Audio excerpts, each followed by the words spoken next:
দেশজুড়ে সক্রিয় রয়েছে মৌসুমি বায়ু, যার প্রভাবে বিভিন্ন অঞ্চলে থেমে থেমে হচ্ছে মাঝারি থেকে ভারী বৃষ্টি। তবে আগামী 24 ঘন্টায় কমে আসবে বৃষ্টিপাত, জানিয়েছে আবহাওয়া অফিস। এদিকে সমুদ্র বন্দরগুলোতে সতর্কতায় 3 নম্বর এবং নদী বন্দরগুলোকে 1 নম্বর সতর্ক সংকেত দেখিয়ে যেতে বলা হয়েছে। বৃষ্টি হলেই রাজধানীতে বাড়ে ভোগান্তি। টানা বৃষ্টিতে তাই বিড়ম্বনায় নগরবাসী। 2টা থেকে পরীক্ষা, এখন প্রায় অলরেডি হচ্ছে 12টা 1টা বাজে অনেক প্রায়। তো হচ্ছে দাঁড়ায় আছে, বাস পাচ্ছি না, আবার সামনে জ্যাম পড়ে অনেক। বিশেষ করে কর্মজীবী মানুষ আর শিক্ষার্থীরা। গাড়ি কম, তাই দীর্ঘ অপেক্ষা। আছে ভাড়া নিয়েও অভিযোগ। স্বাস্থ্যকর অল টাইম ফ্যামিলি কেক, সব সময় অল টাইম হেলদি লাইফ। 50 টাকা রিক্সা ভাড়া, 100 টাকা, তাও রিক্সা পাওয়া যায় না।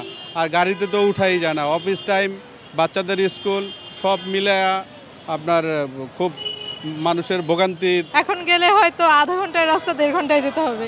মৌসুমি বায়ু সক্রিয় থাকার কারণে বৃষ্টি হচ্ছে বলে জানিয়েছে আবহাওয়া অফিস। তবে উন্নতি হবে পরিস্থিতির। আগামী 24 ঘন্টায় বৃষ্টি বন্ধের সম্ভাবনা রয়েছে।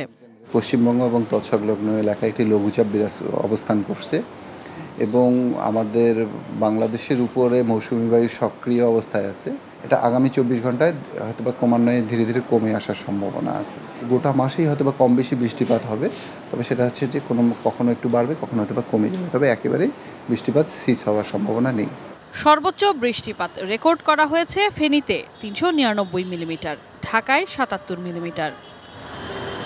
জুলাই ও আগস্ট মাসে সাধারণত বৃষ্টিপাতের পরিমাণ বেশি থাকে, তাই এ মুহূর্তে ফেনীতে বন্যা পরিস্থিতির বিষয়ে বলা যাচ্ছে না, বলছে আবহাওয়া office.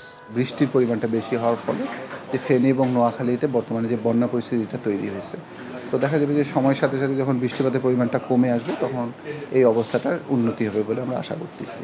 Sadia Nancy, ATN news, Dhaka.